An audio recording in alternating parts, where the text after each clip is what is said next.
Belki çok incitmişim sevdiğim insanları, belki çok aldatmışım can diyen cananları.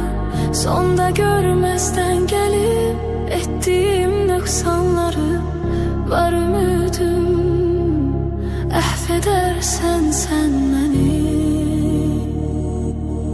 Bilmez idim dert verer derdimin dermanları, gün gelir pişman olar nefsinin kurbanları.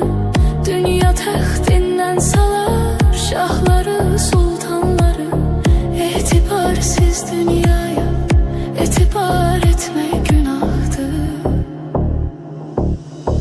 intihar etmek günahtır.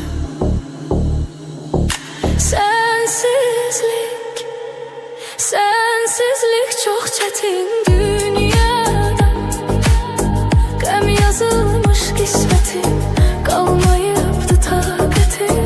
Sevmeydi niyetim, şahit olmaz kalbime Allah'ımdan başka bir kez. Ses salar sessizce bir ses.